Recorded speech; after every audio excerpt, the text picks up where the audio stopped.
Okay, part one. The dogs are running loudly. Part one, a new light on love. Love, a revolutionary new view. We live in the shelter of each other. Celtic saying. Love must be the most used and the most potent word in the English language. We write tombs about it, pen poems about it. We sing about it and pray for it. We fight wars for it, see Helen of Troy, and build monuments to it, see Taj Mahal. We soar on its declaration, I love you, and plummet in its dissolution, I don't love you anymore. We think about it and talk about it endlessly. But what is it really? Scholars and practitioners have wrestled with the definitions and understanding for centuries. To some cold-blooded observers, love is a mutually beneficial alliance based on trading favors, a giving-get bargains. Others, more historically inclined, regard it as a sentimental social custom created by the Mistrals of 13th century France. Biologists and anthropologists view it as a strategy to ensure the transmission of genes and rearing of offspring. But to most people, love has been and remains still a mystical, elusive emotion, open to description but defying definition. Back in the 1700s, Benjamin Franklin, an astute student in so many areas, could only attest to love as changeable, transient, and accidental. More recently, Marilyn Yolom, in her scholarly book on the history of the wife, admitted defeat and called love an intoxicating mixture of sex and sentiment that no one can define. My English barmaid mother's description of love as a funny 5 minutes. It's just as apt, if a little more cynical. Today, though, we can no longer afford to define love as a mysterious force beyond our ken. It has become too important. For better or worse, in the 21st century, a love relationship has become the central emotional relationship in most people's lives. One reason is that we are increasingly living in social isolation. Writers like Robert Putnam in his book, Bowling Alone, point out that we suffer from a dangerous loss of social capital. This term was coined in 1916 by a Virginia educator who noted the continuous help, sympathy, and fellowship that neighbors offered each other. Most of us no longer live in supportive communities with our birth families or childhood friends close at hand. We work longer and longer hours, commute farther and farther distances, and thus have fewer and fewer opportunities to develop close relationships. Most often, the couples I see in my practice live in community of two. The majority of folks in a 2006 National Science Foundation survey reported that the number of people in their circle of confidence was dropping, and a growing number stated that they had no one at all to confide in. As the Irish poet John O'Donohue puts it, there is a huge and leaden loneliness settling like a frozen winter on so many humans. Inevitably, we now ask our lovers for the emotional connection and sense of belonging that my grandmother could get from a whole village. Compounding this is the celebration of romantic love fostered by our popular culture. Movies as well as television soap operas and dramas saturate us with images of romantic love as the be-all and the end-all of relationships. While newspapers, magazines, and TV's news avidly report on the never-ending search for romance and love among actors and celebrities. So it should come as no surprise that people recently surveyed in the US and Canada rate a satisfying love relationship as their number one goal, ahead of financial success and a satisfying career. It is then imperative that we comprehend what love is, how to make it, and how to make it last. Thankfully, during the past 2 decades, an exciting and revolutionary new understanding of love has been emerging. We now know that love is, in actuality, the pinnacle of evolution, the most compelling survival mechanism of the human species. Not because it induces us to mate and reproduce, we do manage to mate without love, but because love drives us to bond emotionally with a precious few others who offer us safe haven from the storms of life. Love is our bulwark, designed to provide emotional protection so we can cope with the ups and downs of existence. This drive to emotionally attach to find someone to whom we can turn and say, "Hold me tight," is wired into our genes and our bodies. It is basic to life, health, and happiness as the drives for food, shelter, or sex. We need emotional attachments with a few irreplaceable others to be physically and mentally healthy to survive. A new theory of attachment. Clues to love's true purpose have been circulating for a long time. Back in 1760, a Spanish bishop writing to his superiors in Rome noted that children in fondling homes, though they were sheltered and fed, regularly die from sadness. In the 1930s and 1940s, in the halls of American hospitals, orphan children deprived only of touch and emotional contact died in droves. Psychiatrists also began identifying children who were physically healthy but who seemed indifferent, callous, and unable to relate to others. David Levy, reporting his observation in a 1937 article in the American Journal of Psychiatry, attributed such youngsters' behavior to emotional starvation. In the 1940s, American analyst Renee Spitz coined the term failure to thrive for children separated from their parents and caught in debilitating grief.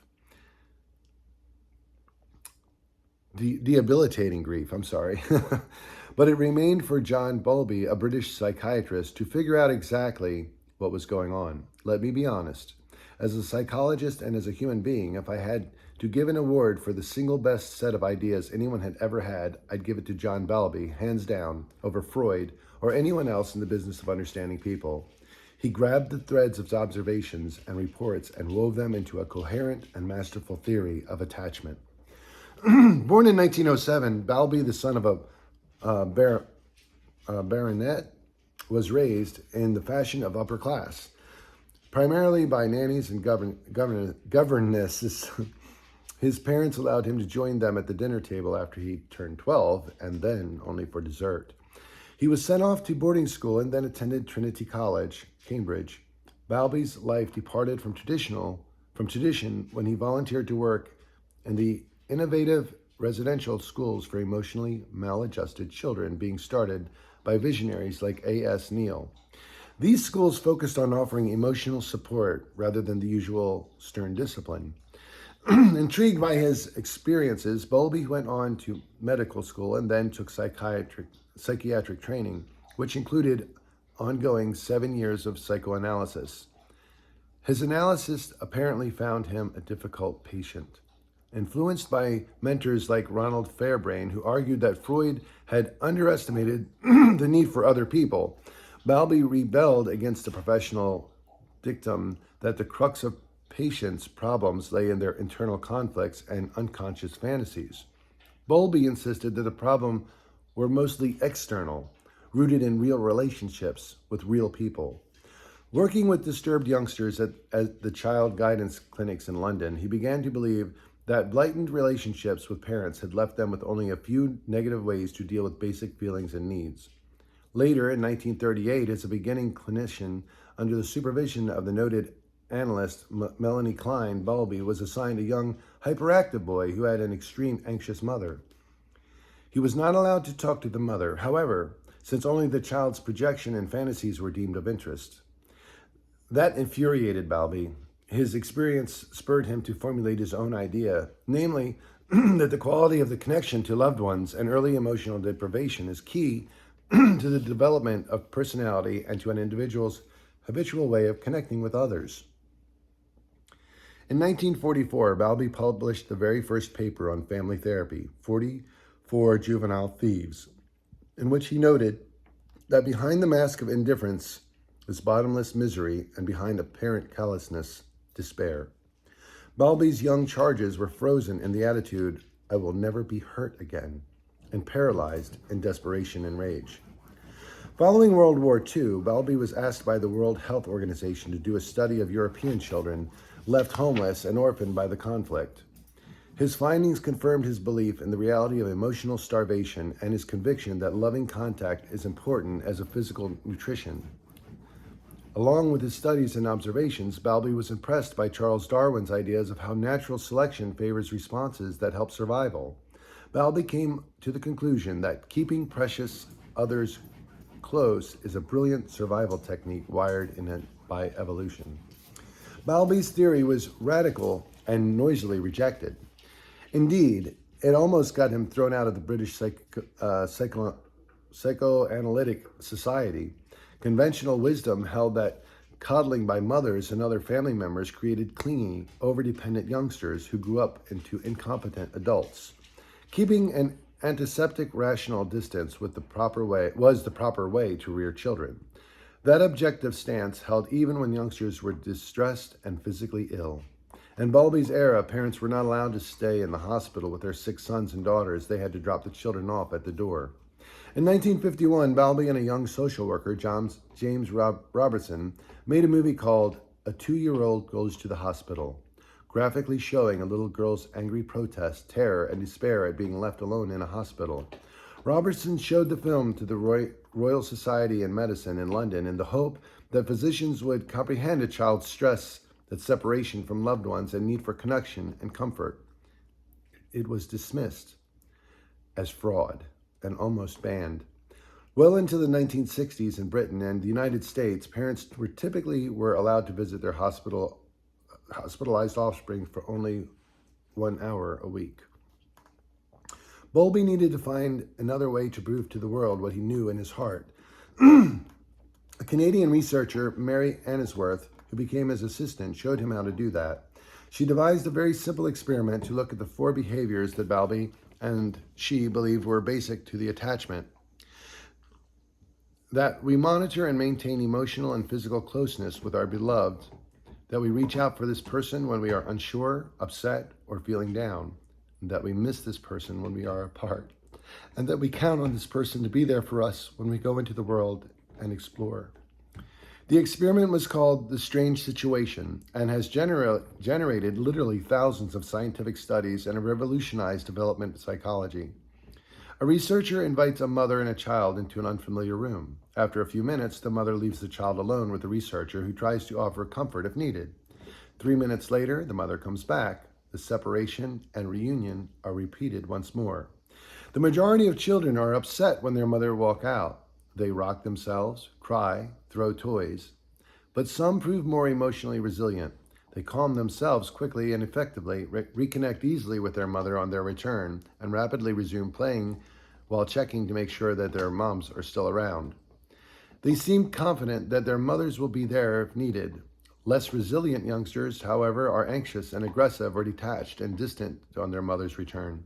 The kids who can calm themselves usually have warmer, more responsive mothers, while the moms of the angry kids are unpredictable in their behavior, and the mom of the detached kids are colder and dismissive. In these simple studies of disconnection and reconnection, Bowlby showed love in action and began to code its patterns. Bowlby's theory gained still greater currency a few years later when he produced a family trilogy on human attachment, separation, and loss.